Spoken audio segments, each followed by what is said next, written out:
Good evening or good night, ladies and gentlemen. Welcome to the Scuttle Crab Draft League. I'm your host for this wonderful Tuesday round game day with, of course, the one, the only former Scuttle slash Huddle champion, but more importantly, former Paladin player, Boy with Apples. How are you this fine Tuesday night? I'm doing great. You should have led with the paladins here. I mean, that's the most important thing, to be honest. But I'm looking forward to some good gameplay. Hopefully, I you am. never know with these teams, Bear what he's drafted, but we can hope. Of course. On the matchup today, we do have a Dragon League matchup between the CHEEZERS and the FRIGS, not to be confused with, of course, the Frogs. Um, but we do have an interesting matchup. Two teams that I believe are kind of near the I believe I believe both the Frigs and the Cheezers are 0-1, but they lost their matchup in 3 games. Of course, week as week 1 of Scuttle, everyone did in the Dragon League did go to 3 games, but so it should be a pretty interesting matchup between these two teams. Now that I remember, yes, the Frigs did get 2-1 by the Frauds, which is a crazy matchup, the Frigs and the Frogs. But should be a good game as we are getting ready checks from the teams for a draft. So we'll transition over to that. And Fourth Apples, what are you looking for these teams to pick in the draft? Is I need to send you the draft link so that way you can actually see the draft. All right, let me know when you got that. Then I'll tell them that we are ready. Yeah, let me just pull this up 1 second. You are all good, but um, just so we have some kind of picks to look out for. Cheezers, of course, do have Bear, Bear and Hooboy as their kind of particular carries, and those two have very distinct champion pools. Now, I believe since the Freaks did have to use an E-sub, they will have to let some champions slip through the cracks. Potentially the Aurelian Soul and Cassante, both Hooboy and All right. Bear's best champions. As yeah, one of them is going to have to be left up on the table for the Hey, yeah, Frigs. I definitely think that's going to play a role in this first game for sure. Based on what we saw out of there with sort of one of those more off meta picks in the top lane, I think getting him back on the comfort of something like Cassante is what I would aim the cheeses are angling for here in game one. Yeah, now it's interesting to note too, Frigs did not ban Asol either. That, in my opinion, is Hooboy's best performing champion. Um, and it is something that completely kind of warps the game. It can kind of just cut off an entire side lane, and they are going to leave both Cassante and Asol up here with the first pick of Mumu. Wow, not what I was expecting to be honest. But I mean, what I do like out of this move is it's super telegraphed what you want to do as a team, and I think if you started off struggling, you lost week one, it's good to just pick one of these let me go in kind of champs, and everybody follows on top. Yeah, and Cheezers are going to look to answer with the Asher. Of course, Amumu is a flex pick. It can go jungle and it can go support, although I believe with Jareth in the support roles, I'm getting ganked by my cat. Um, it probably will be aiming to the support, so it will be the Ash locked in here for the Cheezers on R1. They could also answer just with that Cassante as well. It is a super safe blind, but no, they will in fact answer with a Poppy. So another big true flex pick can go in 3 different roles. Although my guess is this is probably going to be falling wherever the Amumu is going to go. So if Amumu's jungle, it'll be Poppy jungle. If it's Amumu support, it'll be Poppy support. Yep, yep. I think I have the same read here. And the Caitlyn, I think hovering this Caitlyn here is an answer into the Ash. I think it's pretty good into the Ash. Um, Obviously, if it's Poppy bot lane, I think this Caitlyn Millia will be quite happy to abuse the Poppy a bit. Yeah, it is going to be that, but the Cheezers are going to answer with the A-Soul. No hesitation. So the Space Dragon is unlocked, and keep in mind they can do this because Poppy is still a flex. You don't exactly know where it's going, so the Frigs kind of have one less thing they might want to. Well, the Frigs have one less lane. They know where things are going. It is going to be the Cassandra now taken away, so Baird not getting his hands on their preferred champion.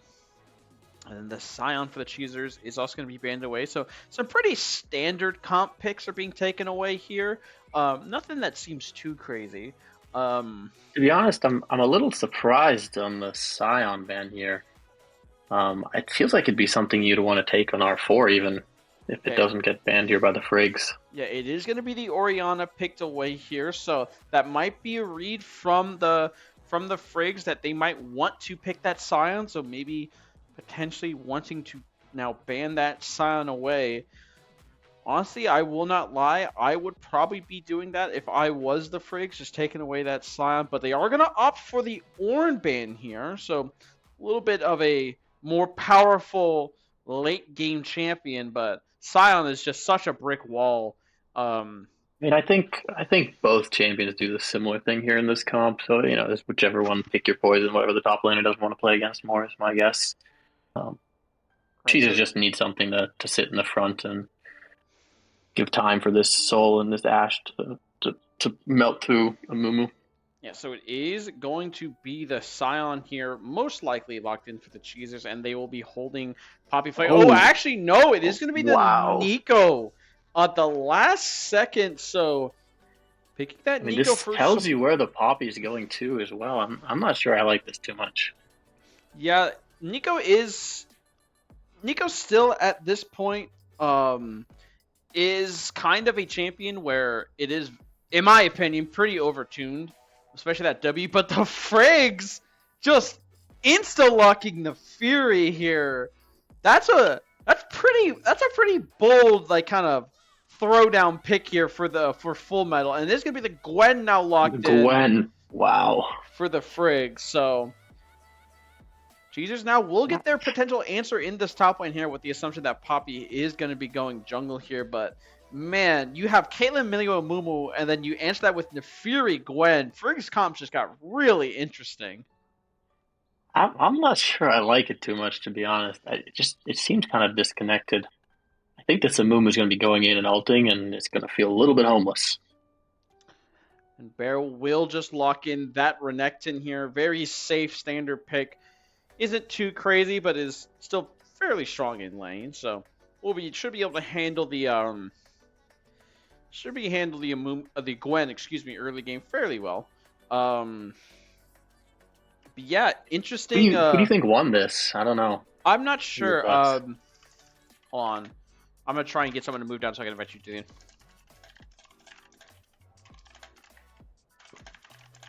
the. In my personal opinion, I kind of don't love the Frigs draft. Boy,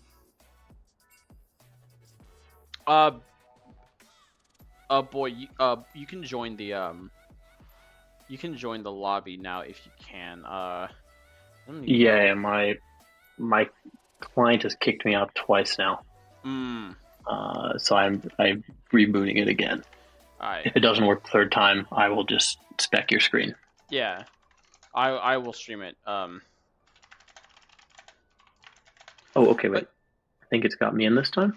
Okay. Okay, we're in. Big. Shoot me in wherever you are. Okay. Where do I have you? Oh, okay, Bear got me. I was gonna say I don't even know where I have you. I'm not gonna lie.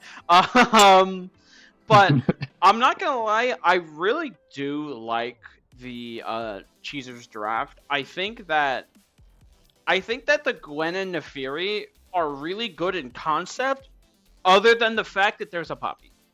And there's also a Nico ulti.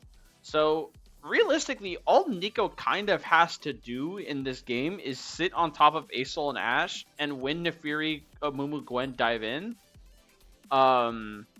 just press the R button and knock all of them up as they're diving in, and let kind of Renekton kind of move the Kate Milio away from the fight. Yeah, I mean, I just think FRIGS is going to have a problem with standing up to this damage at some point. So unless this Gwen is really strong coming out of lane, the immune circle can only do so much before this Ashe and Soul is sort of cutting you down. And I don't know, Gwen hates standing in the front with the Mumu as well. As sort of the only other person to absorb damage. Yeah, and I think the other big thing too is that other than the Amumu, which granted is a great way, they don't have very many ways to stop Asol, right? Because where Asol's super powerful is his ability to kind of fly into a fight with that damage amp on his Q and just start ripping through people's health bars. But if he doesn't get hit by that Amumu ulti, he just kind of gets free reign. There aren't many champions in the game, especially as Asol picks up stacks and items that out-damage him. Yeah. I mean, we are kind of hating here on the FRIGS comp. I will say, I'm looking at the other side and I'm trying to find some flaws in what the CHEEZERS have. I feel like outside of sort of Nico Flash ult or an Ashe ult, some of their engage is lacking. I think they could struggle if they sort of enter the mid game on even footing to like start fights on their own terms if this Ashe ult is not hitting. I also do think is one of the big things that this is a kind of a benefit for the FRIGS. I do think that the Nefiri into Asol matchup, one of the biggest things about Asol into control mages that makes Asol really successful is that control mages hate being on long side lanes, and Asol loves being in those lanes because of how effectively he deletes waves, and as well as how he can kind of coordinate with the jungler to kind of run a mage down. Well, Nefiri's not going to really have that problem because Nefiri. So if Asol's kind of stuck in the side lane, it's more like Asol's stuck there with Nefiri rather than vice versa. Although to your point earlier, I mean, it's not really like the Nefiri has a good way to stop the flyaway. So I feel like Asol should feel safe in that lane regardless. But I agree, it's probably not as punishing for the Nefiri as it would be for like a Syndra or some other type of control mage here. Right, and also the other thing to keep in mind too is I've harped a lot on like Asol kind of like sitting in a side lane, warping how the game is played. Just kind of farming up into a like kind of perpetuity. Because Nefiri can just kind of last hit a ton of the wave, it doesn't have to worry about pushing it a ton because she wants Asol to kind of walk into her. I think that it might actually benefit Nefiri if Nefiri can get to a side lane as soon as possible, right? Because if Nefiri can put Asol in really hard spots, then you can call your Amumu up, and Nefiri can't stop the Asol fight, but Amumu can. Yeah, fair. I mean, so actually, I don't know this matchup very well, to be honest. But do the Nefiri dogs, if Asol kills them, I mean, they give stacks, right? So correct. Nefiri's farming some extra stacks here. Yeah, they will give stacks, and that is kind of one of the reasons why, like, as the game goes on, Nefiri may not be super good because Asol just kind of absorbs all the dogs. So Nefiri has to either dash out or use her W to get out. Which isn't always great, but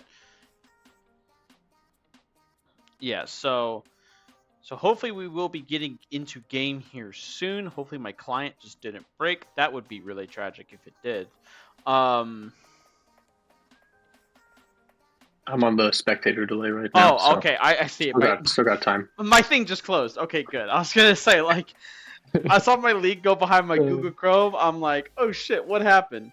But no, yeah, I mean, this is going to be pretty interesting to see not only how the FRIGS manipulate and kind of play these fights as they go on, but I think more importantly is how they play the early game, right? Because if Caitlyn gets rolling from the early game, if Nefiri gets rolling, if Gwen gets rolling in her side lane, the CHEEZERS don't have great ways to just, because like you said, they don't have a great amounts of engage. other than Nico Yeah. ulti. I mean, Ashe ulti can get instantly cleansed. The Cheezers don't have great ways to start fights, and their Acel has to kind of always be on mid lane answer duty because he has the best amount of wave clear, because Ashe's wave clear isn't amazing. Who gets pushed in this mid lane in the first few levels? Is it still Asol? Acel should, um, just because he is ranged into melee. His E does Yeah. kind of clump up the wave. But if the Nefiri plays it smart, Nefiri can just kind of, as Acel's sitting there queuing the wave, she can just like start throwing Qs at Acel to make him back Yeah. off the wave. Yeah, for sure. And then what you end up doing is you let the minions try and kill as many of your minions as possible. So Acel just has to keep like, if you get Acel to extend himself up to you, you can start chunking him with Qs. Makes sense. Yeah, I'm asking because I feel like I'm not really sure where this Amumu is going to path. I don't think he can path bot because I think the Ashe Nico is just going to. I mean, even though it's Caitlyn, I mean, Ashe Nico will just have infinite pressure. Nico is pretty obnoxious like that right now in the support role. It could be top lane. And Renekton, I mean, I feel like Renekton also usually wins these melee versus melee matchups early. That's like his bread and butter. So I could see Poppy doing some shenanigans on the Amumu early, maybe. Yeah, Depending Amumu on, might also. If these lanes go as expected. I would honestly hope that the Amumu kind of paths bot lane here, not to gank, but to counter gank, right? To make sure that the Kate and Milia are safe pushing, to be able to kind of affect this lane and get this Kate rolling. Because if Kate gets rolling, she is a very dangerous threat as we are loading onto the Rift. I gotta change these logos around because I kind of made the assumption, and I have to instantly reconnect. Okay, cool.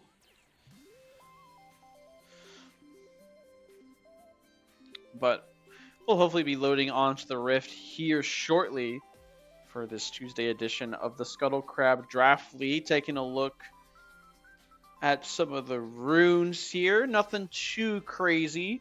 It is the comment going to be Nice. for the Acels, just looking for a little bit more consistent damage. It is first strike also on Caitlyn, so just trying to look to accelerate themselves as much as possible.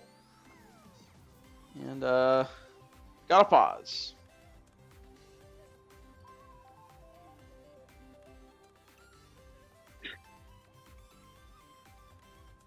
Just as we were about to start action, teams have decided that we will be pausing, and we have unpaused the game. So we are on the Rift here for the final Dragon League series, excuse me, of week 2 here in the Scuttle Crab Draft League.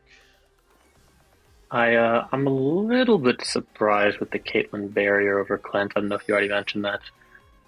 Just because I feel it's not like they have a lot of hard CC, but the Ashe ult is like the one way you're getting caught here, in my mind. And if that's not hitting you, I think otherwise you're fine, and you're just sort of chilling on the back hitting. Yeah, we'll see if it comes back to bite him at all. There isn't a ton of CC that Milio can't cleanse. Of course, it is just the Ashe stun and the Acel stun. Of course, a lot of it is just knock up, so there's not much you can really do about the Nico knock up or the Acel knock up once he gets Mega Ulti here. I just noticed that Milio has streamer mode on.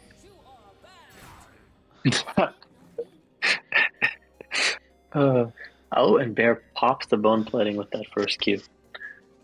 Already winning the lane. Does do that, which is very nice for the Renekton, able to pop that defensive summoner spell and get that kind of out of the way. Deep ward as well. Yeah, Bjorg and Bear just hitting each other a bit. Doing a little bit of trading, but nothing that's too out of the blue here. Is again, shouldn't see a ton of action, especially places like mid lane. It should probably just be like a nice scale lane until both these champions hit 6 as Full Metal and Huboy just gonna do some early trading. Huboy just gonna spit on the Neferi, and Neferi's gonna throw some knives at him.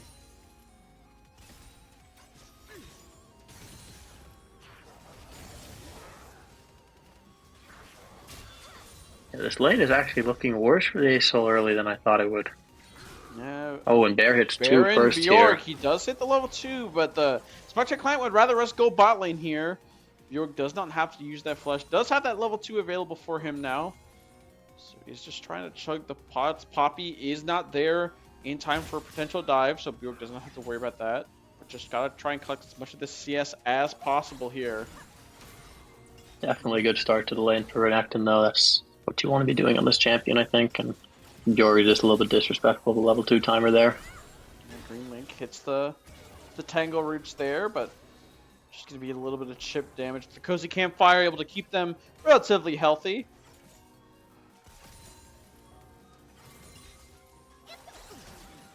And that's the big thing about Nico that kind of makes her super kind of really obnoxious too, is that clone into immediately throw out Q, because you don't necessarily see the animation coming. You're less able to react to it. Plus, it is just an obnoxious ability to try and dodge. It does come at such a weird angle, kind of with that high arching angle. So not exactly the easiest thing to dodge here. The Leak is kind of stepping up here. Is able to proc the first strike again here. This mid lane, I mean, I don't know. I mean, looking at these health bars, and Fuboy is kind of suffering. Already down about full wave. Fuboy is here. As Bjorg is going to get ganked up here. Has to burn the flash, but there's a counter. But the bandage toss from Boltfont is not going to get. T-Wayne is going to be taken super low here. And first blood goes over to Boltfont and the Frigs. Wow. It looked disastrous for a second here. Oh, it's not over. Boltfont is going to flash over. Bear is taken very low. He is going to try and get in for the Renekton Q, but it's not enough. A 2-0 start here for the Frigs. And Boltfont's looking really good on this Amumu. I mean, right place, right time. He read it, and I mean, I just think they outplayed him. Better hands. Yeah, I don't think Bear was expecting the Amumu to flash that wall there and get that off, as just a dog and Blanco now kind of trading in here, although he does have the Kobe because came for to keep him available. Heal is going to come out here from Blanco Mama as well as the barrier, but it is just going to be those 3-minute summoner spells used. Blanco still has his barrier available. Actually, I believe that was the Milio shield I saw. Yeah, it was a trade of Milio heal for the Ashe barrier. It looks like Nico used the heal earlier in the lane. Yeah. Also, I mean, already a 1.5k gold lead almost, just off of this 2 kills topside. Yeah, a large portion of that is sitting on the Amumu, and it's about a slight lead mid lane also for Full Metal here. He does get that early pickaxe, which is a really nice first time to get on that Neferi. Is going to be working towards that Eclipse, so just a little bit more of that upfront burst, especially to kind of high health targets. Overall, not the start that the CHEEZERS were looking for, but great start for the Frigs. So look at Boltfont's build. He's got the full microwave build is coming out. Is this what's supposed to happen? I'm not gonna lie. Real? I don't know, as Bear's now jumping in here on Bjork, but nothing is gonna come of it. Full Metal. He's the entire Bear has hit 6 here. I mean, yeah, he has Boltfont needs a to be window careful. here to dive, I think. Yeah, he can. Boltfont is just gonna get dove here, I think. Yeah, just zoning him off the wave. He does have the slice and dice available. He's gonna hit the stun here, but not gonna go any further. Just gonna be okay with Bjork losing that full wave. It's still great though. It's proxying a wave. Bjork's gonna miss 2 full waves now with this next one crashing in a second. Yeah, and no TP available on this Gwen, so can't even TP back in. So just will have to walk it out. This should be a plate going down here for Bear.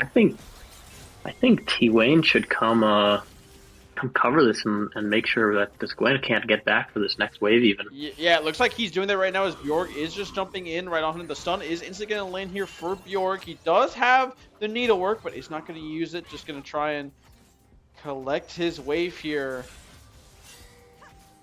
Really good stuff there. Now there's a collapse coming in topside though. Yeah, here comes Boltfont. Remember, no ulti is available, but the Neferi R is going to be used here. Misses the second Q, but does pick it up with the E. That is going to be the Feats of Warfare going over to the side of the Frigs. Yeah, I mean, just good rotation here from the Nefiri. Used the fact that he had push in the mid lane, could move over first, and Poppy gets caught. Now, Bjork does have the full needlework here. He's going to proc it out now here. First two are going to land. Good Oh, but sidestep. doesn't land the full channel of the third one. But still, really nice stuff there, nearly picking up the solo kill. And remember, despite the fact that the kind of wave, lost that wave, and it looked kind of dire for Bjork here, he's only a wave down, which based on like the last 2 minutes of this wave is really, really good.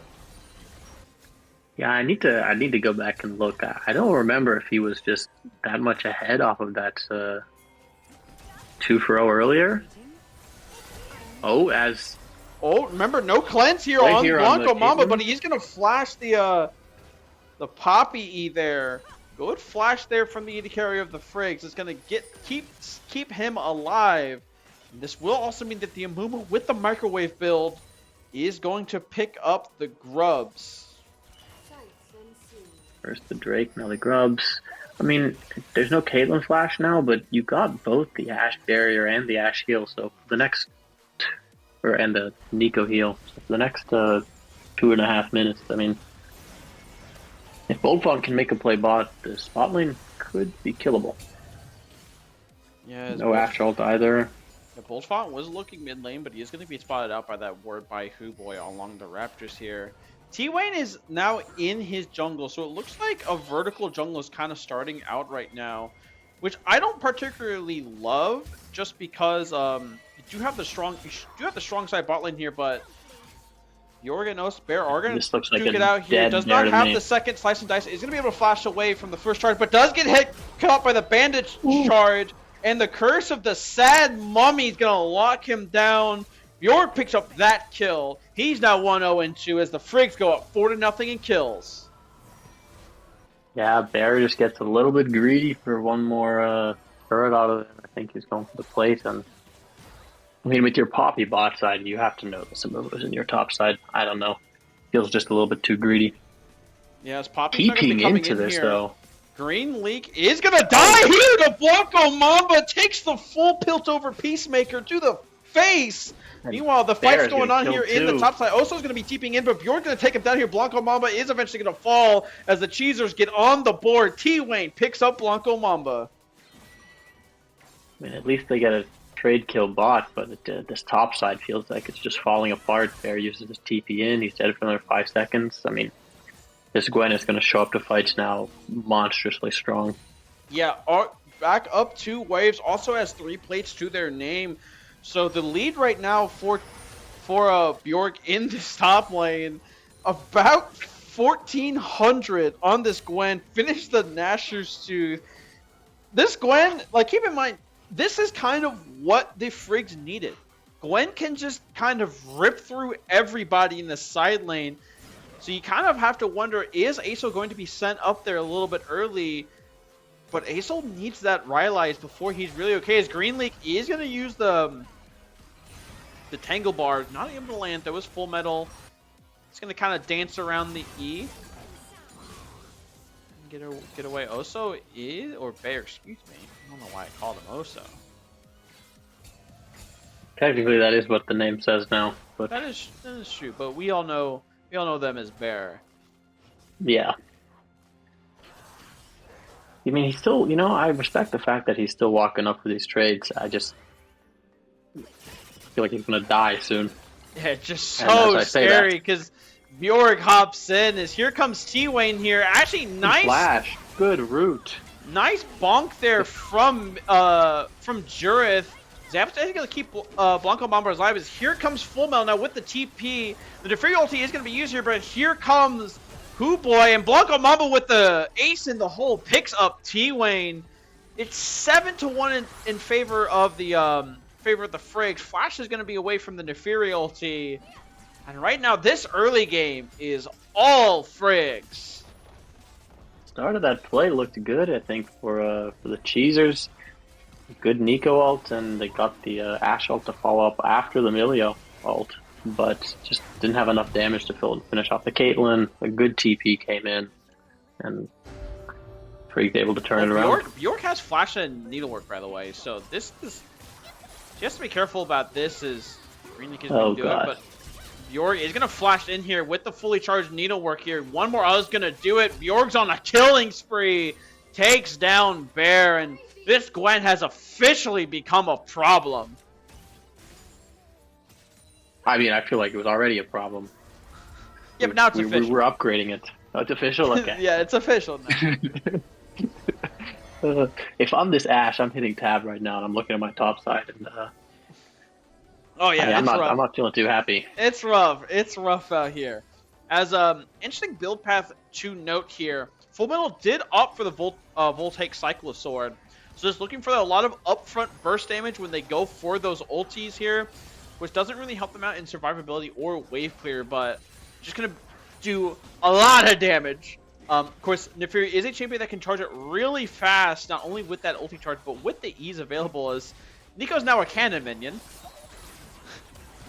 As Voltron's actually gonna potentially die here for this! Oh my goodness, the cannon minion bait as Hoopoy's now flying in here.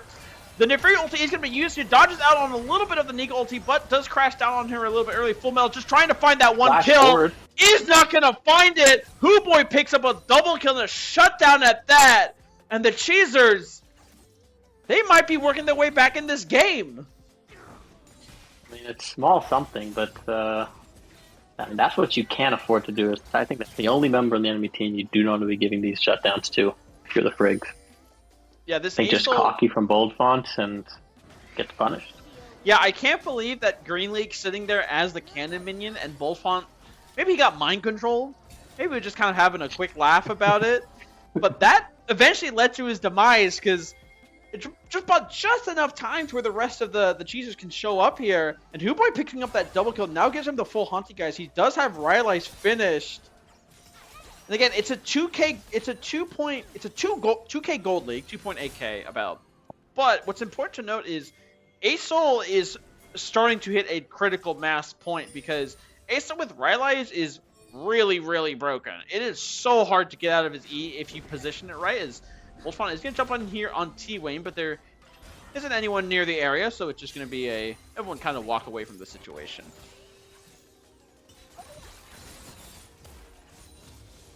Yeah, I think this Rylai does slow down a bunch of what Frigs want to do in fights, but on the other hand, I feel like if this Amumu can get on the back line and press R, then probably doesn't matter, no? Oh, absolutely, it doesn't. The Fury follow-up. Yeah, we're kind of starting to see the power of this Asol right now. Kind of what I'm talking about is it was the Tangle Barb's actually going to land here on Buck Bomb, but the cleanse is going to have to use here from Jurith here. Just a Dog is now starting to wail on the bot lane of the Frigs. Pop Blossom, which I think that's what it's called. No, Pop Blossom is real ulti. Yeah, Pop Blossom is real ulti. The Nico Q does land, but does minimal damage. So they are going to be able to get out their live, but that does mean Nico ulti is used. Green League still does have Flash and ulti. As Ace on the Hole is going to come land just to get a chunk out here onto the Ashe here. Hoopoy does now have Sky's Descend available for this next objective fight. That is the big Asol cooldown. Remember, Melio can't cleanse it, and it is game-changing if you're able to combo this with the Nico ulti. Bjorgen also just gonna kind of trade here. Nico ulti. Oh my. That Gwen damage, I don't know what I just saw. This champ definitely needs to be reverted, by the way. This champ definitely needs to be reverted. All those nerfs, yeah, they just... This is very healthy. Yeah, I mean, gold lead on top is Bjork basically the gold lead for the whole team. Yeah, Bjork gets his... No, he's fine there. Yeah. Now, here's one of the other problems is actually... They're still hitting each other. Bear's not letting Bjork back here. Bjork is just going to try and run him down here. T-Wayne does get jumped on. Oh, nice flash in from Bolfont. Does it matter? However, the kick away, never mind. Bolfont is still going deep here. The knockup is going to be used here. The Sky Descent is also going to be used here. Bolfont is now caught in a pickle here. Hoopoy does pick up a killing free here as Full Metal is going to have to dash away here. It's a 1-for-1, but if you're the side of the CHEEZERS, you are totally okay with that because you give Hoopoy another kill And based on just total gold, he is now the richest player in the game. I mean, I feel like I have a slightly different take. I don't know. That's Aesol Big Ult gone, and this Infernal Drake, which is third Drake here for the FRIGS, has just spawned. I feel like he wanted that up for this fight. So if we look on the side of CHEEZERS, they have no ultimates up. I guess Renekton's is coming back up shortly. But I think they will struggle to fight this Drake. Yeah, you do use the Sky's Ascend there just to try and secure that kill. You do have the Needlework. Curse the Sad Mummy is a short enough cooldown to where you are okay. So here comes Full Metal jumping in on just a dog here, but is not going to fall because a great Tangle Barbs is going to catch him out there. And Full Metal falls just before Dragon. This should mean that an Infernal Drake is going to go over to the side of the CHEEZERS. Meanwhile, this mid lane might get cracked up here. Bold Font does crash it into the dirt just to try and draw some pressure. Bjorg.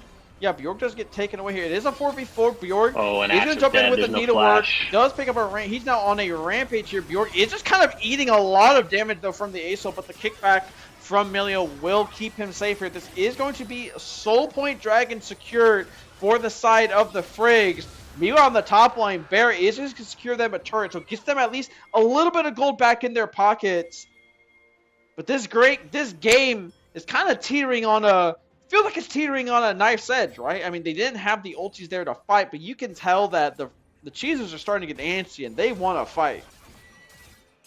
Yeah, I think it's just a little bit aggressive to go for that. I know you've picked off Full Metal here, but even in, you have no TP on your top laner. It's a 4v4, and this Gwen is rolling up with 1.5 full items and full boots. Amumu is sitting on 2 items. It just feels hard to fight. And I agree with you. I think one more bad fight, and this game is probably slipping out of grasp for the CHEEZERS. Yeah, but on the contrary, if the CHEEZERS win that last fight, it could mean just kind of running over the rest of the game here as T-Wayne and Full Metal just kind of come to blows here. Top turret is about to fall here, but they look like an overload here on the side. Pings are coming out. They do spot Green Leak and Just a Dog here. T-Wayne does take a chunk of damage for his troubles, but... I mean, the Caitlyn trap already looking like it's hurting this Poppy. Just not a good sign. Yeah, not a good sign at all, especially because Caitlyn's in a big power drop right here. They're looking to fight this, though. Lands the stun here onto Bullfont here. He's not able to find a curse this time. He finds it just in time, but a big Pop Blossom on the back end is going to knock up a bunch here as a double kill comes over from Block of Mumber. Bjorg now is here on the fight. Needlework is going to come down here. Ace in the hole is going to be used. Bjorg is just ripping through them, but does have no charges left. Bjorg is going to fall, and the shutdown's going to go over to Hooboy. I mean, it ends up being a 3-for-2 in favor of the FRIGS. But the start of that fight looked about as good as it was going to get for the CHEEZERS, I think. And the fact that you only came out of that with one less kill, even after the Gwen kind of ran it down under turret, got a bit too hype, is not... I don't know. These fights are just starting to look pretty unwinnable. Hey, the fights are starting to look tough. Caitlyn does pick up that Infinity Edge, but importantly for this Aesol, he was the one to pick up Gwen's shutdown. Right, so that's another 500 gold into his pocket. He has another Haunting, guys. So as these fights get extended, this Aesol is going to do a ton of damage in super extended fights. The only problem is the way Gwen is building and with Caitlyn's build and whatnot, these fights aren't going to be extended. They're going to be fast and they're going to be bloody. Yeah, I mean, I guess this game is going to become a question of how much can Aesol carry? How broken is this champion? We're about to find out. Is this champion? Aesol sitting on 200. Starting off the Otacon.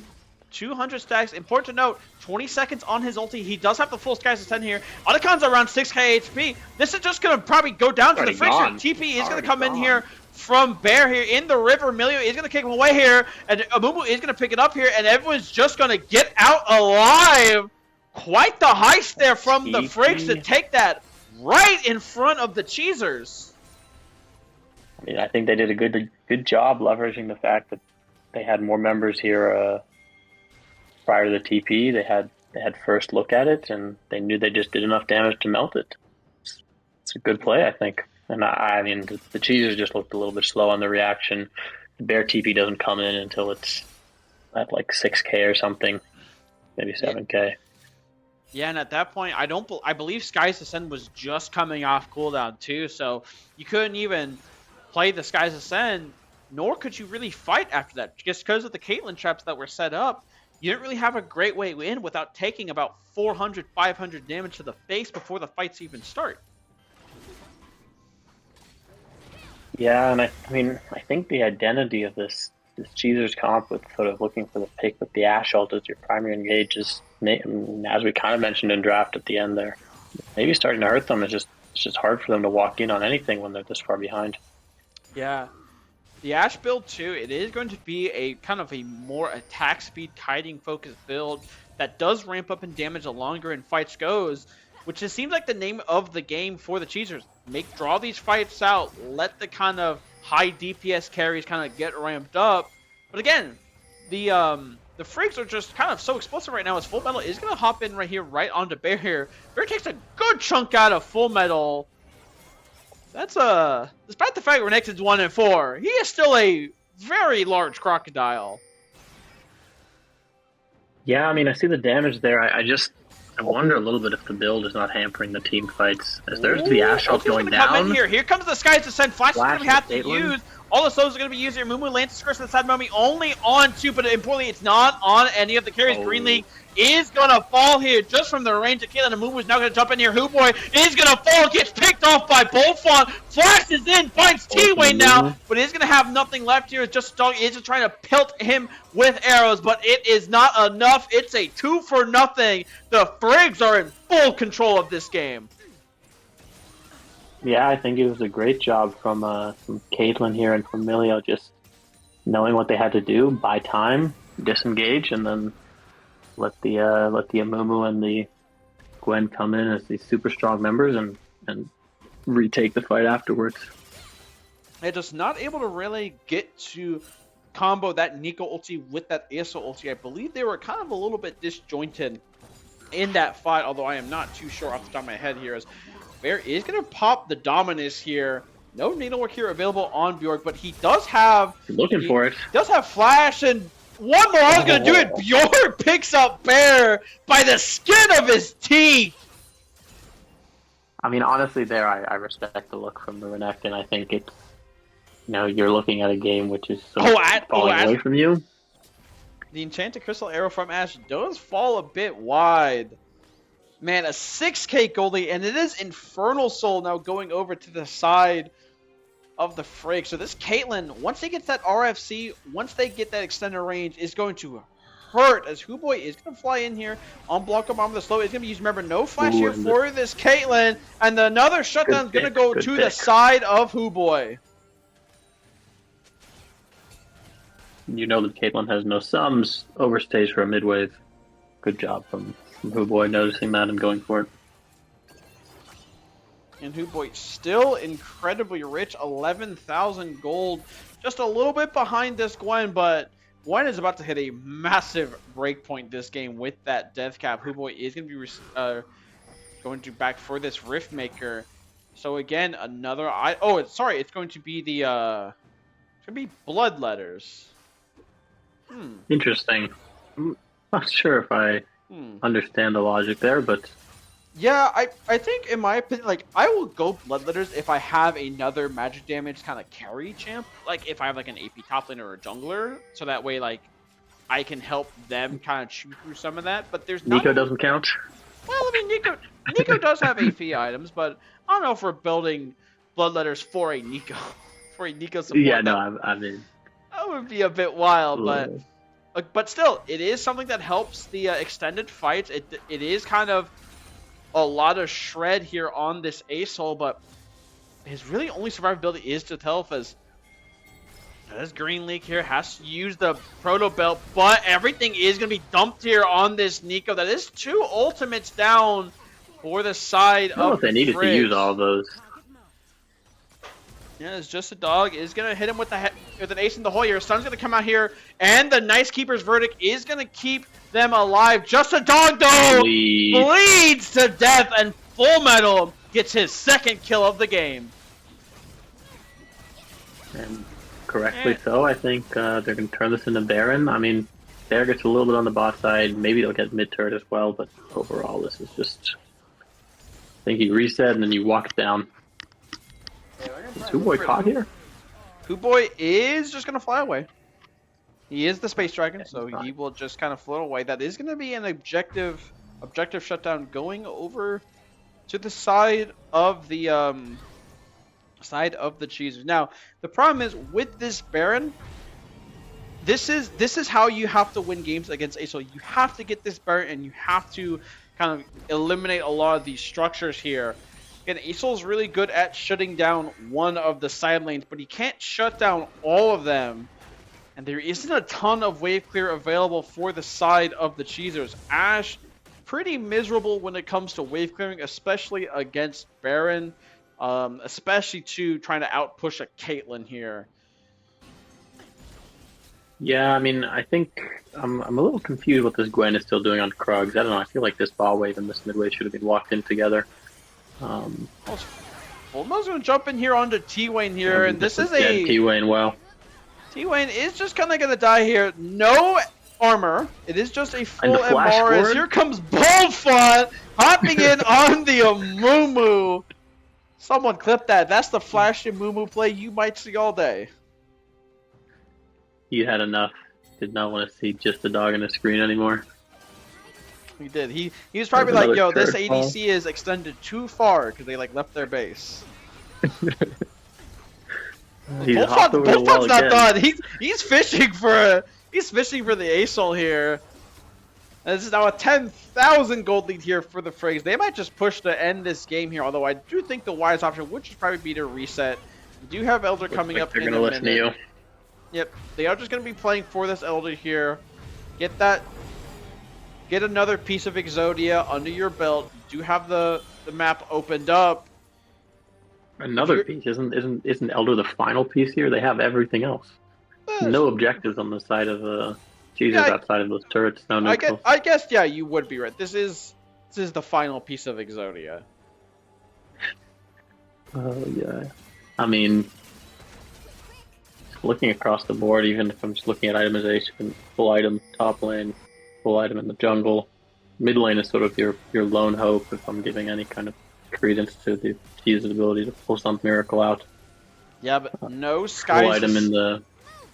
Yeah, no Sky's Sun is going to land here onto the Caitlyn here, but the damage is not going to be there. The Pop Blossom comes in time, but no one is there to follow up because Bullfont is on the back line. They're going to be able to take him down there. Just the Dog does pick that up here. Headshot is going to come in here. T-Wayne is going to block it, but most importantly, Gwen is not there. Here comes the Neferi, and there she goes. But meanwhile, Gwen is threatening the base here. Gwen is still full HP, keep in mind. It is a full HP Gwen. Bear is going to hop the wall here, but that is maybe the last person you want to see there is the Gwen. And Bjork just kind of one-shots him there. T-Wayne also gets tagged by a Gwen W. It gets tagged by another R. It's a double kill here for Blanco Mamba, as it looks like the FRIGS don't even need the Elder Dragon. They're just going to march it down and end the game. Respect the attempt. I mean, the wall gap is too large there at some points. As there goes game one for the FRIGS, and honestly pretty dominating fashion from start to finish. Yeah, really dominant performance there from the FRIGS, able to kind of really take it to their Bjork, a standout performance on this Gwen, although we have to give credit to Boldfont for that early game, just kind of really set everything up for the CHEEZERS, not the CHEEZERS, excuse me, for the FRIGS, set Bjork up for success, and that play where it was kind of a rubber band where Bear almost dies to Gwen, doesn't get the kill, tries to deny the Gwen from entering lane. The Gwen gets into lane, kills Renekton, and then Renekton TPs in and dies again. Kind of flipped the entire game on its head. Yeah, for sure. I mean, I feel like the second they gave up that good play from Bear, I think, where he sort of zoned the Gwen off and had a chance to recover a little bit from that early 2-kill deficit. Second, they sort of sacked that, and the Poppy got caught, and then it just sort of snowballed out of control. And CHEEZERS were never really able to get a grasp back in the game outside of some ASL shutdowns, which gave him some false life, I think. Yeah, it was able to extend the game, but it just wasn't enough. Acel just wasn't able to do the necessary damage to kind of chew through everything. Well, I wouldn't even say chew through, just to kind of survive, right? Because the Gwen just kind of rampaged through a lot of these fights, but maybe more than that Gwen, it was the Amumu who just kind of like was super aggressive, hopping in onto everyone, finding multi-man ultis, and just really setting up these fights for the side of the Frigs here. As it looks like we are going to get a change in draft. It is going to look like the Cheezers will take blue side here for this game. For this game two. So could potentially see a B1 Cassante that is kind of a throwdown pick for Bear. Yeah, I'm curious if that's what they're angling for here. I think I don't know if that's really a takeaway though necessarily. And if you're taking blue side, you often want to try and pick some sort of contested power pick on B1. It could potentially be that Cassante. Remember, that is kind of the throwdown champion for Bear in these picks. It was also left open throughout all of the first rotation of picks, although of course the Frigs then did ban it. But most importantly, too, the Frigs will now get their preferred counter pick on red side, so that could be their support counter, or most importantly, that solo lane counter, particularly probably for mid lane. I can't imagine that is going to go anywhere else for the side of the Frigs, just based on kind of how the draft, in my eyes, is going to play out with the Cheezers taking blue side. Yeah, fair enough. Fair enough. I'm still hoping we get some funky picks in here. I mean, the Something interesting. Neferi was pretty funky. That's true. That's true. That's definitely true. Although there were a Let's lot keep of it up times then. where the Neferi would jump in and then just get like instantly one shot. Buying space. True, creating space. There's nothing wrong with that. Plus, the Neferi was doing very well in lane. I just think once the ASO kind of picked up the gold, it just kind of became like an entire vacuum where it was like, like I can't actually outpush this guy now. As we are away in draft here, Cheezers are on the clock first. It is going to be that Ziggs ban, so just keeping that ban away here. Remember, Frigs do have two no bans they have to work through. That didn't really seem to affect them. They were okay with letting these things through and kind of just punishing what the Cheezers put priority on with some of their bans not available. Yeah, definitely. As the second ban for the Cheezers is going to be this Syndra again. They banned that on second rotation in the first game. Here they take it away right off the bat. Honestly, banning Lee Sin after what Bullfont was doing in that last game, I don't even mind it. It's not bad. It's a good call. Actually, you're gonna B1 Jinx here, which is like, I feel like B1 Jinx is like the amateur league like B1. If it's up, everyone just B1 Jinx. It's super standard. It's good in team front to back team fights. It's good in 5v5s, but it does have its weaknesses. If you get enough dive on Jinx and just get in her face and not let her get set up and just free hit with rocket forms, it is really hard for Jinx to play some of these fights. Looks like the Frigs might be doing that because Misfortune is locked in. This they might be pairing that with a super hard engage support. I mean, I kind of want to just see the Jarvan's plan here. I'm not sure if they played in the jungle, but if they do, the second I see Jinx, I just really like this champion. It is going Jack cover is interesting. The Jax instead. Now, Jax is a flex. Wow. It can be going jungle, although I think a lot of people would presume that this is going to be a top lane Jax. Jax is actually pretty annoying for Jinx to deal with. There isn't a lot of great ways for Jinx to peel Jax off her, especially as the game goes on. It's a really good split pusher. Could also be a Cassante dissuasion pick here, but it is actually just gonna be not Cassante, excuse me. It's gonna be the Scion hovered here for the Cheezers. So just building a big, beefy 5v5 front to back kind of comp here. And the CHEEZERS also lock in Trundle. So yeah, that 5v5 front to back comp starting to get formed here for the CHEEZERS. Yeah, I mean, the Trundle does a good job into the Jax, I think. I think the Pillar can disrupt a lot of what the Jax does if he leaps in, or can even disrupt the leap, I think, if you time it right. Also can interrupt the Misfortune ult from distance. I like the Trundle pick a lot here. Now, I would love to see the FRIGS pick a set here, especially against this Scion, but he's actually going to be a Nami locked in here. So just wanted to go... The Nami pick, I'm not sure how much I like that, but I think it gets a lot better if you take away a lot of the other couple of Jinx pairings here. Like a Luluban, I think will be valuable. It is actually instead they're opting to Swain. Yeah, it is a preference pick there for Huboy, so just wanting to get him off of some comfort, put him on something he might not be super comfortable on. But again, the FRIGS, I feel like a set is just kind of staring them in the face here. Galio is now going to be the hover ban here for the CHEEZERS. That is a champion Full Metal does like to play mid lane. But I think set here for the FRIGS would just go crazy, right? I mean, the best way to disrupt a front-to-back comp is to pick their frontliner up and dump them in the backline. No, every time I see Scion, and I mean also the Trundle, just icing on the cake. It just feels like especially too. You just take this champion. Yeah, Galio is also taken away here too, which is a really good set matchup for Set because he just kind of bullies Galio a lot because Galio obviously is a magic damage kind of anti-mage character, and well, Set's not exactly a mage.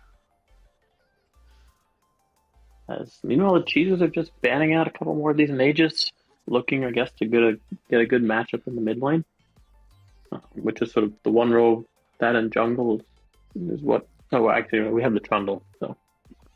Okay, there's going to be the Mordekaiser locked in here for the FRIGS, so classic kind of opt-in for the Scion. Of course, Mordekaiser does... It does mean that Jax is going jungle. Yeah, so it is likely. Yeah, it is going to be Jax jungle now for sure, leaving their counter pick for Full Metal in this mid lane here. Now, interesting. To be honest, Go ahead. I don't really like this though. We had the exact same thing on the reverse with CHEEZERS on red side where they gave up their flex pick. They sort of telegraphed where it was going on R4. And if you're picking flex in the first three, I feel like you want to maintain that until R5. Make the other team guess and get good matchups across the board, not just in one role.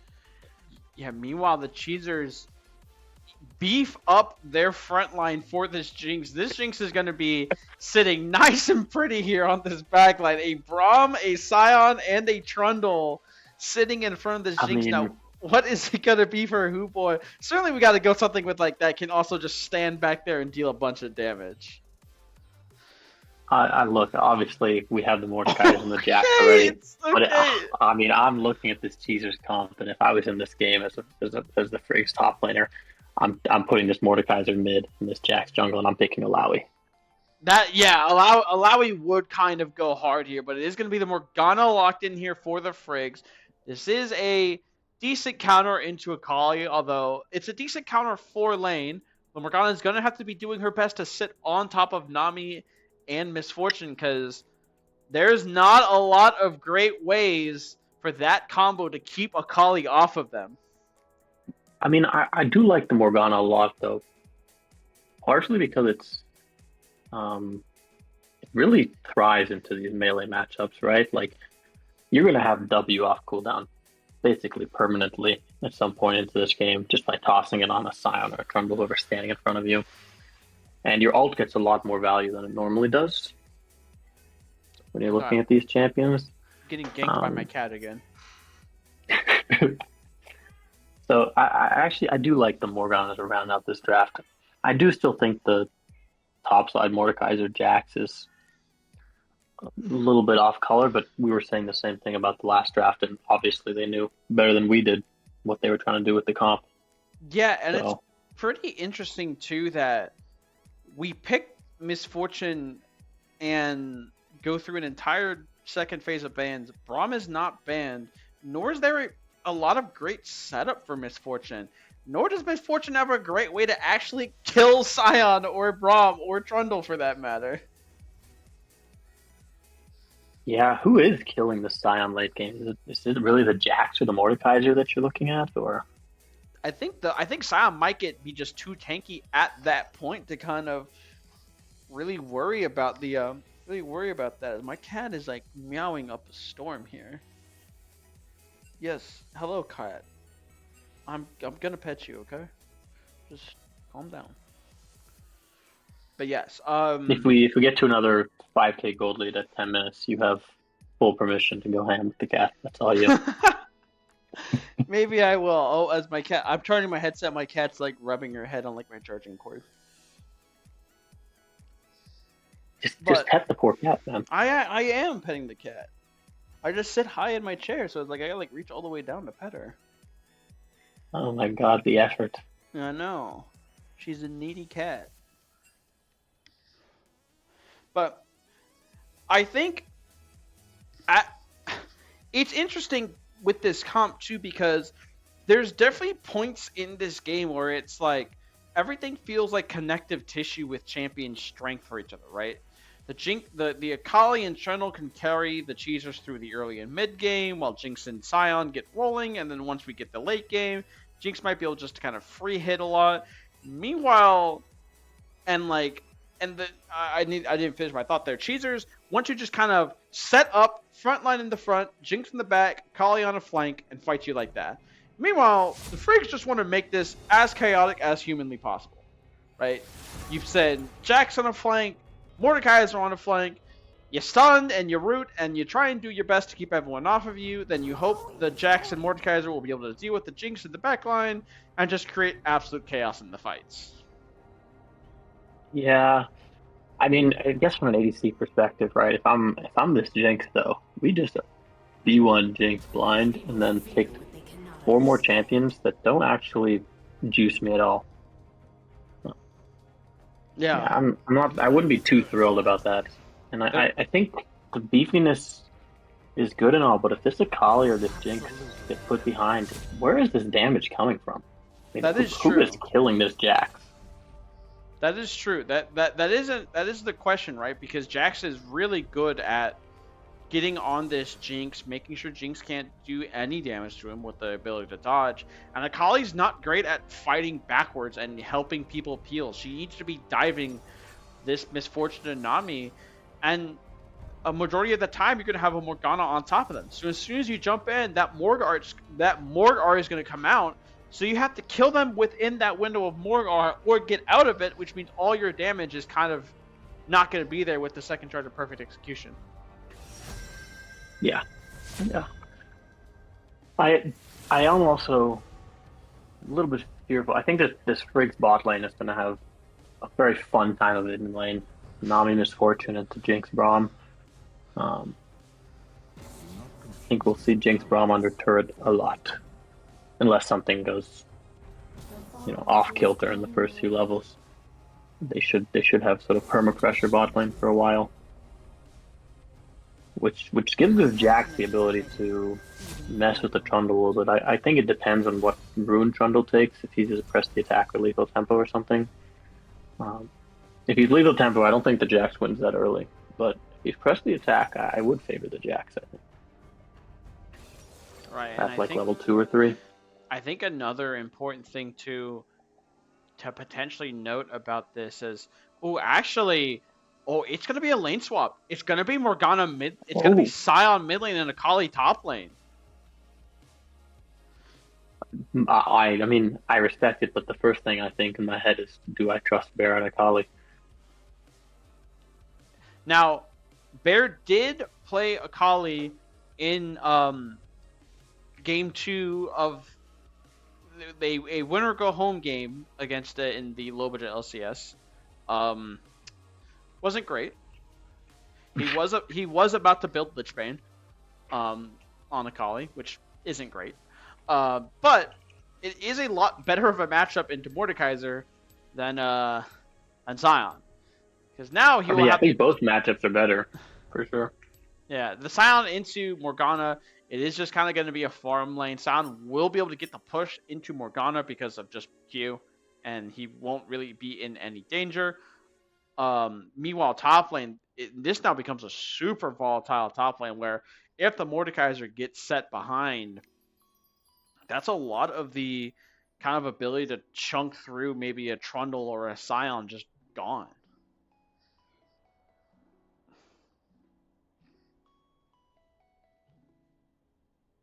Waiting for spectator delay, my favorite. Do you have any idea why the spectator delay, once it kicks in, it shuffles all the rolls around? I don't know. I choose to not think about why the League of Legends client does certain things. I mean, it's like, the less I know, the better, right? Very good point. Very good point. It was like last patch, or maybe 2 patches ago now, where you were just unable to rearrange yourself in custom games. That was an entertaining one for sure. Oh yeah. Oh yeah, where like you would join up the lobby, and then you would join up in the lobby, and then they would just like instantly move you down, and like you had to like sit there and try it and try it and try it again. Good times. Yep. How did your week 1 game or week 2 game go? Not great. Not great. Not but, great. You know, small setback for a major comeback. You know what I mean? True. You're using the equivalent of the Elo slingshot. True. Now that I have the power of Sauce Gardner on my football team, I can't lose. But no, hopefully who are y'all up against? We were up against the Rin? Fox. It was Rin, Verja, Grim, Metro, and Lausu. Oh yeah, it looks like a little bit of an unlucky one. Just a tad bit unlucky, but should not be a too terrible of a problem, as about a minute in until we get into game here as CHEEZERS and I know we're supposed to be. Oh, go ahead. I wasn't gonna say anything. I'm just kind of yapping and buying the time. Oh, fair. I was trying to fill space too. I guess I was just gonna say I know we're supposed to be unbiased, but I am hoping for a CHEEZERS win just so we get another 3 games. A 3-game more 3-game series is better. Well, I don't know if I like that because that would mean that my team has one of the few 0-2 games like in the league. So Hey, I mean, true, but think about the content. It's true. Sorry, I'm getting a chat that says at Scuttle Draft League, cheap viewers on nezhanaspace.com. Don't think I'm going to take We should look into this for sure. Yeah, we definitely should look into that. I'm sure that's not just a scam that's going to ask me for my social security number and my credit card information. It didn't ask for your mother's maiden name, so it's probably safe. Yeah, true. Fortnite Jonesy does need my help to get the victory royale. That's true. He does. I mean, I heard it from him himself. Oh, you chill like that with Fortnite Jonesy? I didn't know that. Yeah. We go way back. Oh, nice. Now, what's a little concerning to me is the fact that there are only 22 viewers right now, and yet when I go to Scuttle Draft League, there's 140 people in the server. Yeah, we might need those cheap viewers. I'm not gonna lie. As we're finally in game. Yeah, we are away here for game 2 of week 2 in the Scuttle Draft League Tuesday edition here. A lot of twos. Lots of twos here. I Two teams went 1-2 last week. Bold font is. Bold font is bold. That that was ridiculous. As Full Metal does start Q in this lane, so I expect nothing less from bold font though. Yeah, what we saw from that Amumu. After what we saw in game 1, this dude, if we get to a game 3, he might start their Nexus. We'll just spawn in at 15 seconds. He's already at mid lane tier 1 whacking that thing for 4 Yeah, damage. he's gonna camp someone like by their bot jungle entrance and just kill them like level 1. He's just gonna walk all the way in there. I would expect nothing less. That'd just be like an average day for him. Yeah, that the most tame bold font play. At some point we need to see bold font versus Arctic. Oh my honest. goodness. They Don't even both bother. invade, and then they wouldn't know where the other one is because they're just taking each other's. Don't even bother trying to path the junglers because it's just hopeless at that point. They're just dancing around each other. One starts like another one wolves, and the other one starts like a gromp, like the gromp on the same. Like it just there's no rhyme or reason to anything. Is Bear does hit the level 2 Good first trap again from here. Dog Actually here. a Wow. trap here lands, forces the berry out here from Blanco Mamba. Green League and just getting that early push here, which is really nice. Remember, this is the it is a range double range versus range melee matchup, but right now the Braum Jinx getting the better of them through the early parts. Yeah, I mean, I said in draft I thought that Nami Misfortune would have push, and I mean, look what I know. Yeah, just a dog kind of just spamming that rocket form, getting that early push. Meanwhile, mid lane, this is kind of what you're gonna see until we're gonna get some of those kind of burn items. But by that point, Silent is gonna be completely safe here. Bjorg is gonna land the Bjorg claw. Like the mobility of Akali is gonna keep Bear safe in this lane. And interesting note, he did take fleet footwork, so going for a little bit more sustain rather than a little bit more punch. Although, in my experience playing, kind of getting better at Akali, I prefer electrocute all the time. I think we should keep an eye bot here. The wave is pushing away from Blanco Mamba and Manami. Trundle is in the area. Yeah, Trundle is in the area, but he's going to opt for this crab first to try and grab it. Now, Jax is on the side. They are going to spot next out now in this tri-brush here. So this does give T-Wayne full knowledge to just kind of run straight to this top lane, get that double scuttle off. This is looking really good for the Trundle. The double scuttle early, I think. Yeah, look at all this vision right now in Boldfont's blue side. Everything is lit up. They know exactly where he's going. Has to path through mid lane. Another ward dropped by Huboy at Raptor's entrance. They have full knowledge of where Jack wants to be. They have the CS lead in the jungle. Jax is going to check this crab, see that it's already taken.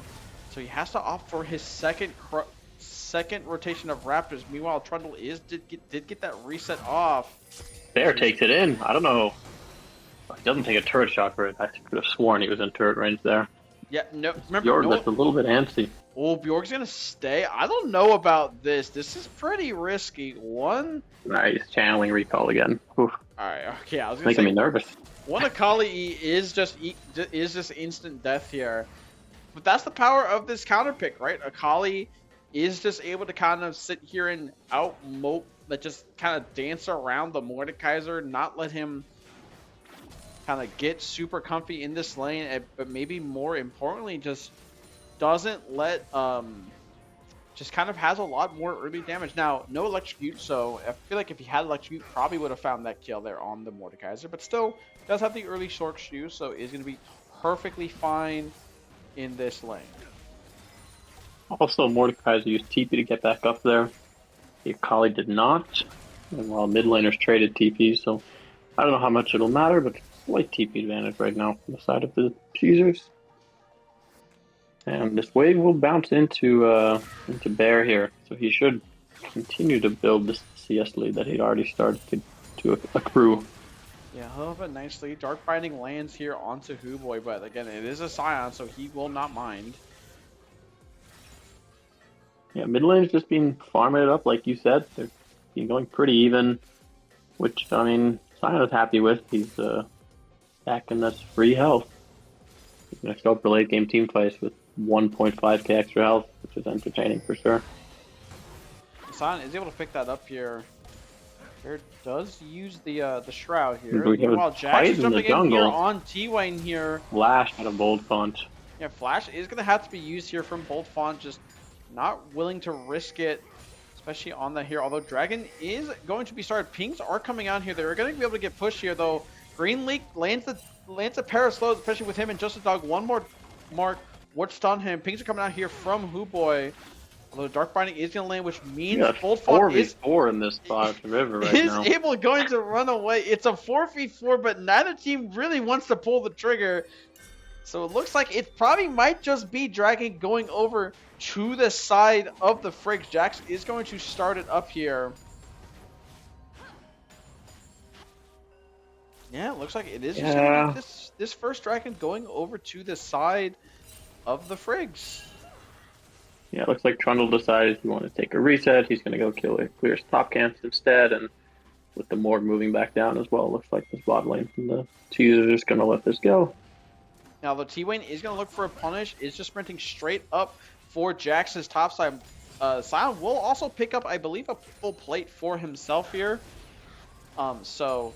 I don't think he got it. No, he didn't get it. He didn't get it. I believe he probably was just a little bit short, unless he doesn't have Demolish.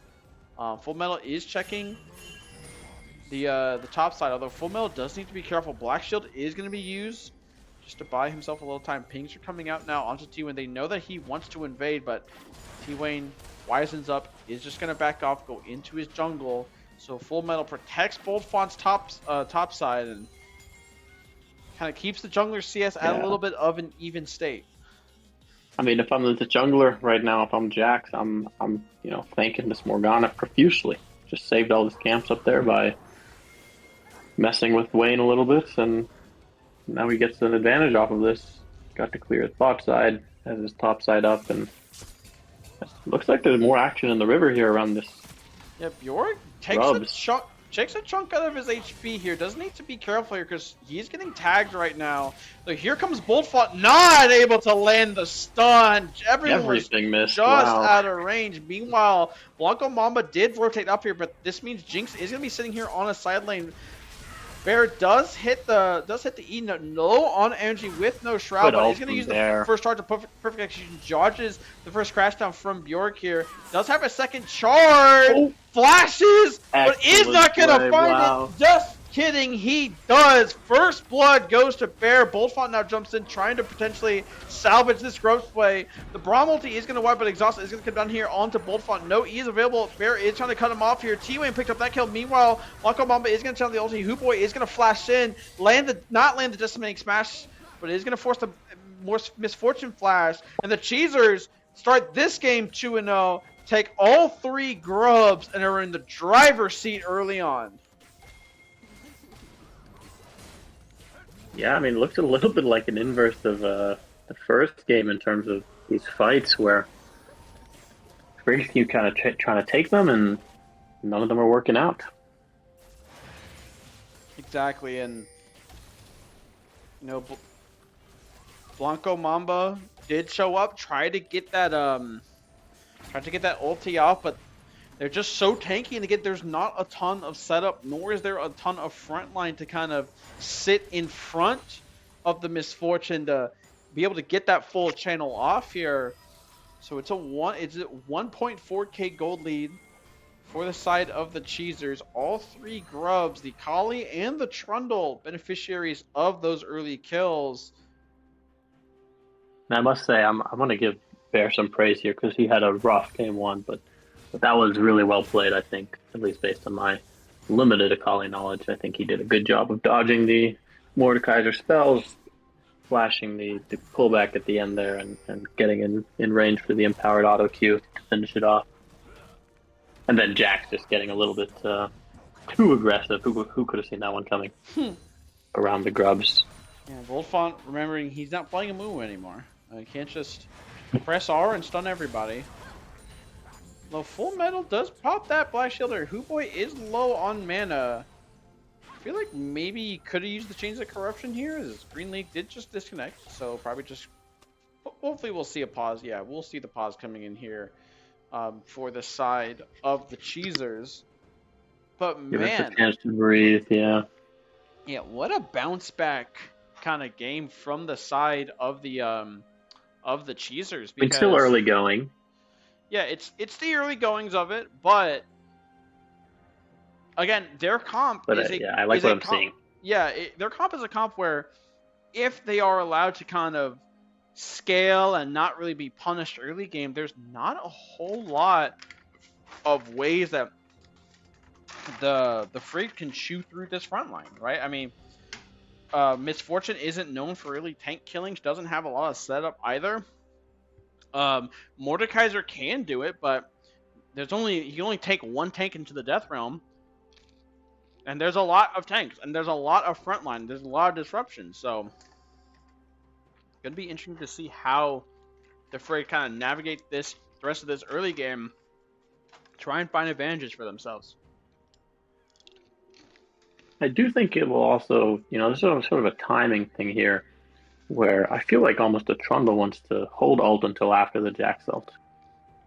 Oh, if yeah. you do that, then it's just so much harder for the FRIGS to play through front to back. Yeah, you get all those bonus defensive stats from Jax ulti, as well as you can also, if for some reason Mordekaiser comes out of the Death Realm after killing somebody, you can just ult him and take all those stats back. I didn't even think about that. That's an excellent point, yeah. Or my favorite interaction, if Mordekaiser ults you as Trundle, and he takes you to the Death Realm, you just ult him immediately. Take all your stats back. And it's useless. That's crazy. Yeah. It's pretty funny, Trundle ulti. It's kind of like yells at you. And you get scared, and I guess it works. Yeah.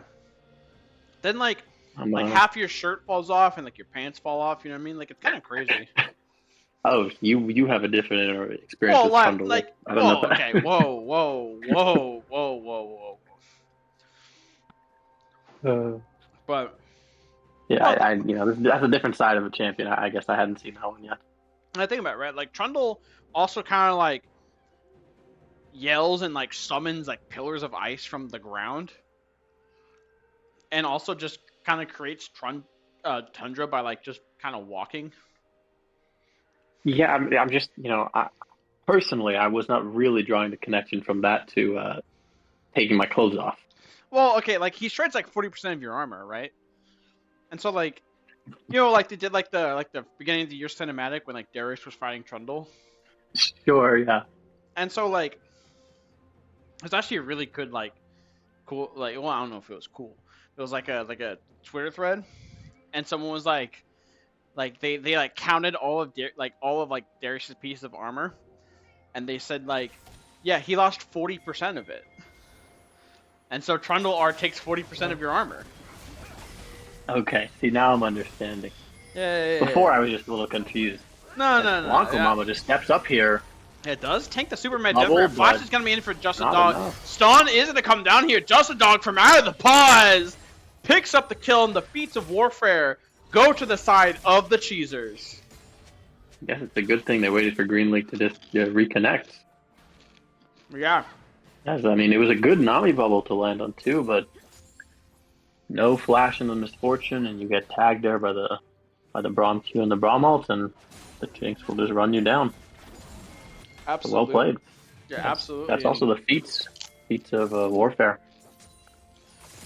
100%. One of two to go. 1, 2 down for the feature strength as Boltfont is going to jump in here. Boltfont is in there. It's a level down. The onslaught does come down here. Here comes a nice bolt time. Green League is able to fall. First kill on the board here. Full Metal does use the Black Shield to try and take that away. Blanca Mamba is not done here. Shoots T-Wayne once, but rightfully kind of walks away because Just a Dog did kind of step in there. Boy is not done here. Just kind of walking up. Kind of doing Zion things right now. Remember, they don't have a ton of damage to kill him here. Dodge is going to come through here. Boltfont is going to jump in here, but he will give his life. Boy is just continuing the march down. Bear is here.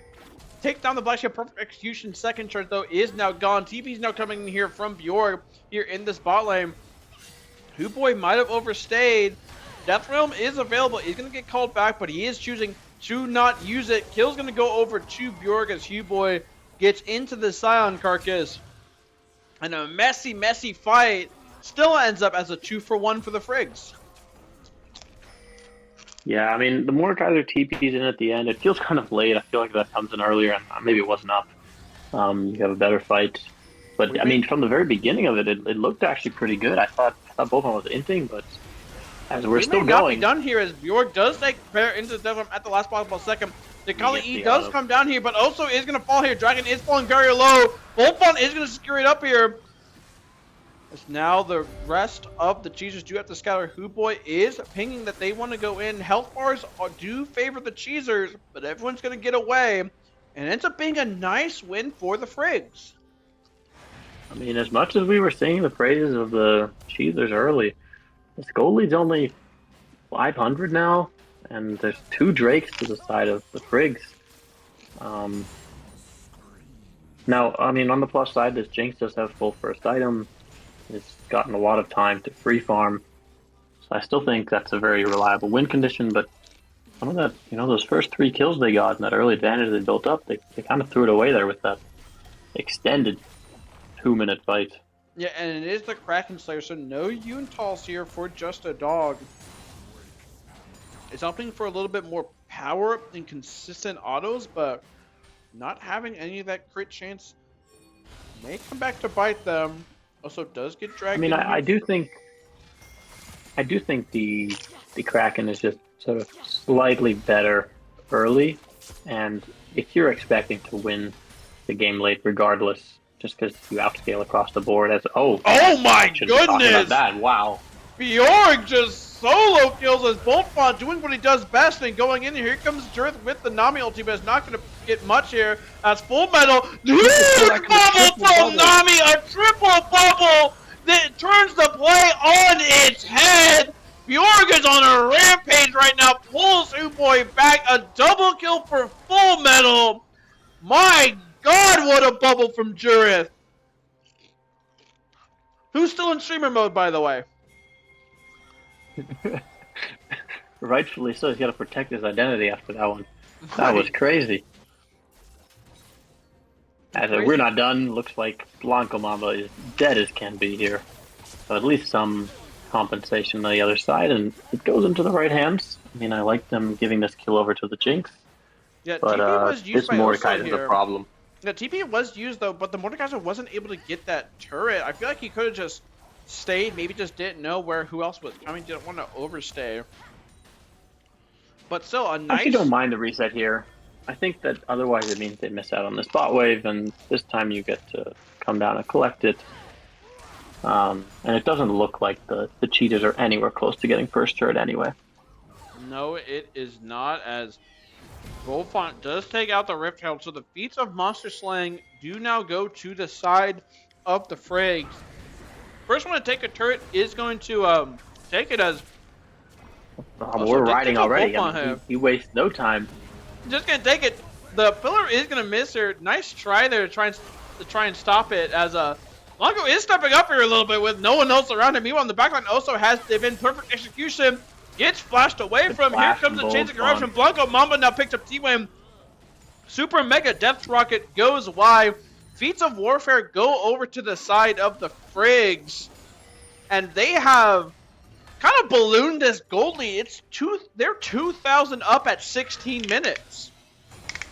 I mean, I think, like, what, 5 minutes ago, the lead was 2,000 the other way, or 1,500 the other way? Something like and that. And I mean, since that Drake fight we had, it's kind of just flipped on ahead. Yeah, good. I'm not a fan of how the Cheezers played around this top side. Just a couple of bad fights in a row, and I understand Boldfog is making himself a juicy target, but at some point, can't keep falling for the bait. What he loves to do. Yeah, and the other thing to note here, and this is kind of something that, give credit to Full Metal for this. Hoot Boy is very tanky, and Green Leak can be pretty tanky, but all of his bindings have been hitting T-Wayne, right? Who is not tanky without the Trundle ulti, the one that, takes 40% of your clothes off. Yeah, that one. Okay, yeah. Yeah, that one. That ability. I also don't know why he's building a dagger here. I mean, I is he really assume gonna that go Bork yeah, I assume that would be for Bork, but I mean, if you this game? yeah, this game where it's hard to reach people because you have the Morgana binding and you have the Death Realm and you have Jack Stun, that's a lot of things that Trundle has a hard time fighting through. But that does mean, though, if he is enabled in this fight to hold on, And Green Lake Flash is going to traded. get the Flash from Blanco. That is a trade you will take all the time here. Although this is a 5v4, Full Metal has not TP'd down yet. The call has not been made. Tag is going to come down here onto Bjork. Voltron hit the 3-man stun here. Great MF ulti just to try and do some chip damage. But T-Wayne is getting pretty healthy here. Full Metal misses the binding. He's using the Chains of Corruption, but it's only going to stun one of your Bjork. Goes on top, kills the Jinx on the back end. Double kill here for the Bjork. This Mordekaiser now has no damage threats left. Full shield is going to be sacked. Black shield is going to go down here. Blanco Mama picks up Green Link on the backline. And the Mordekaiser, the king of death, reigns over the CHEEZERS. I mean, it looked like a good angle from the CHEEZERS to start, I think. But this Jinx just stepped a little bit too close to the Mordekaiser. And with the Jinx out of the fight, I mean, there was really no damage. This Akali has only a rocket belt. You're not cutting through the rest of the team with that. Yeah, and it's super important to note too about that fight because Boltfont, again, in his ever so aggressive nature, flies in, hits a 3-man stun. Everyone kind of like angles in on him, and so that like Bjork literally just walked through everybody and ulti Jinx. He didn't even need to blow Flash. He just kind of walked up to Jinx and took her to the Death Realm. Yeah, I mean, hey, Boltfont is doing what he needs to do. He's just making himself a target. He's buying time, and it's working. He even has Rocket Belt. He said, "Fuck these tank stats, bro." As we have another pause. Yep. Looks like he did reconnect though, so hopefully will be a short pause here, but this Mordekaiser is starting to become a problem. Now, it also is very interesting to note that Morgana did have the Shattered Arm Guard here, so they are going to be late to that Leandri spike to be able to kind of chew through a lot of these melee champions, because they are looking like they are going to finish hunting, as here as T-Wayne and Huboy are looking I don't think they win this. They don't have the damage. But he does take Huboy to the Death Realm here. Remember, Bjork is incredibly strong, using the Rocket Belt, but Huboy is falling very low. He's now going to pick it up. Remember, T-Wayne just has 2 items, a great claw to get them back here. Bjork might be able to turn this as a post-pause comes in, as T-Wayne's getting bucked in the face by Mordekaiser Q. Excellent timing on this pause. This is a crazy freeze frame as the pill's going to go down here, but Huboy is going to fall. Bjork is legendary right now as Bear's going to find Blanco Mama stepping up a little bit too far. Super Mega Death Rocket and Zap go wide. Meanwhile, on the buy side, it's Alakon going over to the side of the Frigs. And this game just turned on its head. They try to send 2 top, but I mean, even if Mordekaiser doesn't have ult, is Trundle Scion killing this guy? I don't think so. Trundle must have used his ulti there, but even then, like, Mordekaiser doesn't have a ton of resistances. You're not getting super tanky. Mordekaiser's He's full damage. He was up 2 levels on both of them, and now he's up 3 levels. He's up 3 full items. 5 levels on Green Link. He might hit Green Link in the head with a Mordekaiser Q and half health him. He got solo killed by Bear once, and it was his government mandated. He leaned forward at that point. He leaned forward. He set up. He did, in fact. Fourth quarter, Bryce Young. Fourth quarter, Bryce Young in a game that, in theory, he should have no business winning.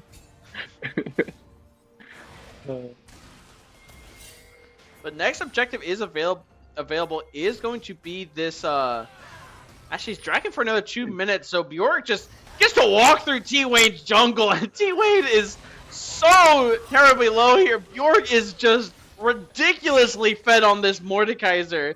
There's no objectives to take, so they're just kind of walking through his jungle. probably bored.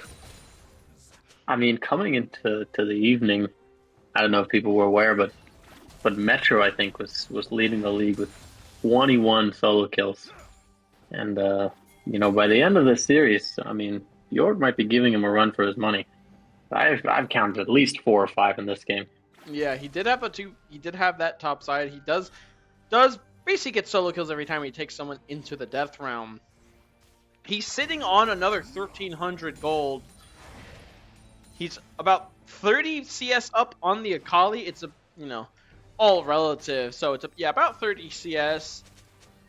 And right now, the CHEEZERS just haven't had time to set up their kind of team fight. Because I think once they got the early game that they wanted, they just started playing so fast.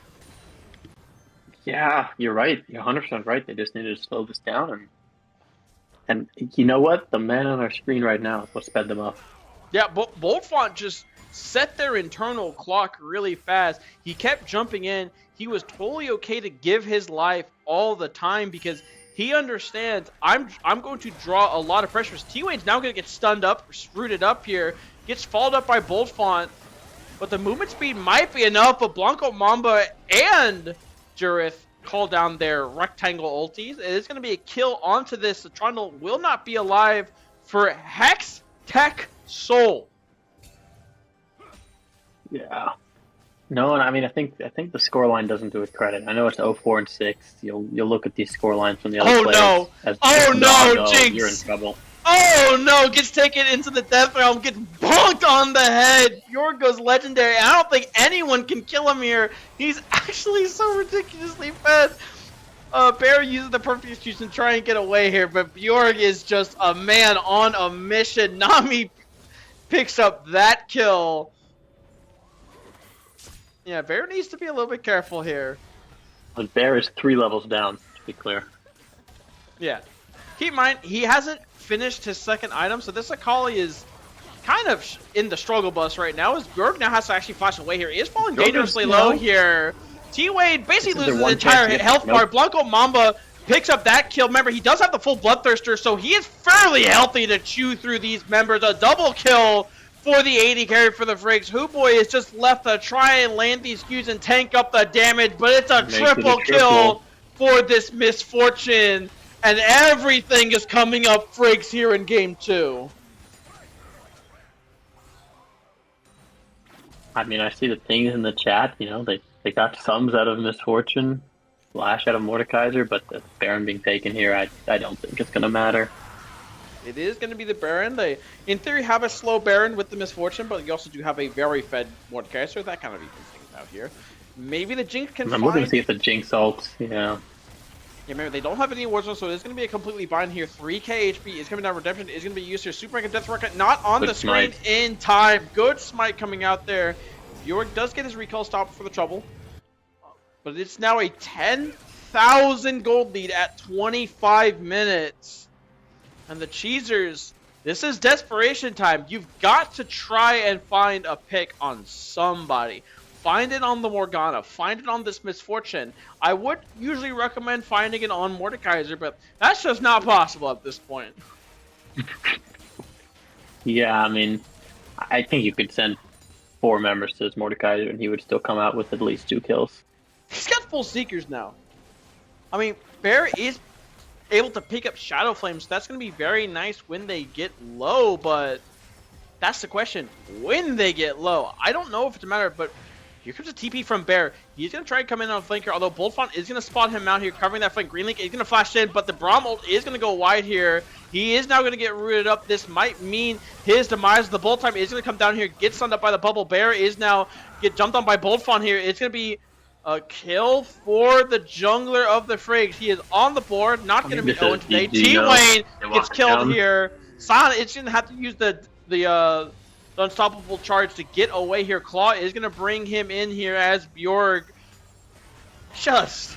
I mean, the Silent can do whatever damage he wants, but this looks like it is going to be the game for the Frigs. It looked shaky in the early game, but a dominant Game 2 performance, especially from Bjorg, is going to lead them to a 2-0 week. and get them in the win column eventually. There it is. There it is. Okay. Wow. I mean, for a game that started off looking like the first 5 to 10 minutes even were CHEEZERS favored, this ended in 27. I mean, look at this Mordekaiser damage, dude.